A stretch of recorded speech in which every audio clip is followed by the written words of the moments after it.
Caros amigos, bem-vindos a mais um episódio de hoje na Segunda Guerra Mundial.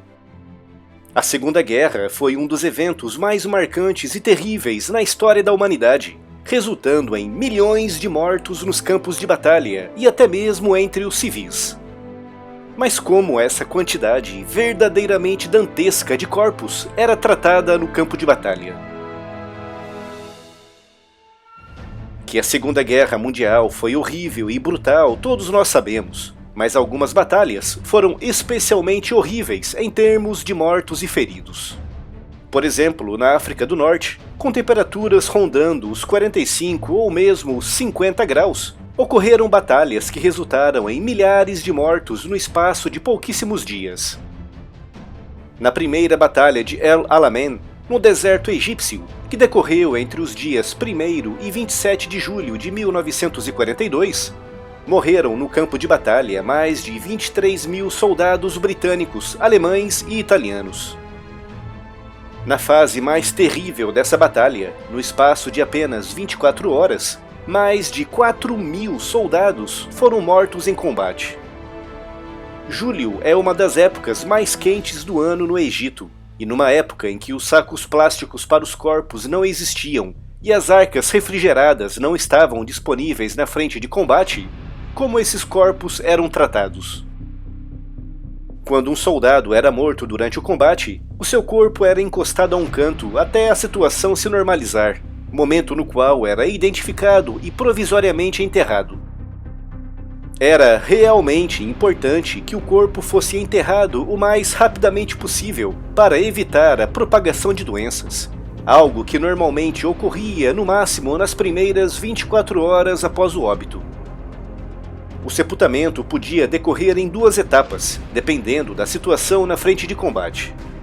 Por exemplo, se a região estivesse debaixo de intenso fogo inimigo e com combates ferozes em múltiplos setores, os mortos eram primeiro enterrados um pouco atrás da frente de combate, já que em situações assim, praticamente todos os veículos disponíveis eram utilizados para o transporte de munições, armas e comida para os combatentes. Esse cemitério provisório era cuidadosamente marcado em um mapa, e cada cova era devidamente assinalada com a identificação do soldado ali enterrado. O processo de sinalização e identificação da cova era muito simples, e geralmente envolvia a colocação da arma do soldado em posição vertical, o seu capacete e uma identificação. Após a estabilização da frente e com a região mais calma, unidades especiais organizadas no momento eram enviadas para as zonas demarcadas nos mapas. Os corpos eram desenterrados e transportados para a retaguarda, onde eram enterrados em grandes cemitérios locais. Muitos desses cemitérios existem até hoje. Em casos especiais, principalmente no caso de oficiais de alta patente, os corpos podiam ser trasladados de volta para o país de origem, mas eram casos relativamente raros e excepcionais.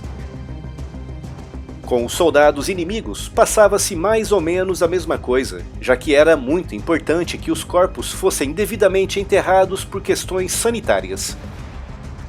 O processo de identificação não era tão cuidadoso, e dependendo da situação e do número de corpos, podiam mesmo ser enterrados em valas comuns. Apesar dos esforços dos exércitos em marcarem os locais dos sepultamentos provisórios, acredita-se que cerca de 20% do total de corpos enterrados na frente de combate não foram devidamente identificados e enterrados em cemitérios definitivos. Muitos desses corpos foram esquecidos em covas isoladas, que de tempos em tempos são encontradas por acaso, principalmente em zonas rurais.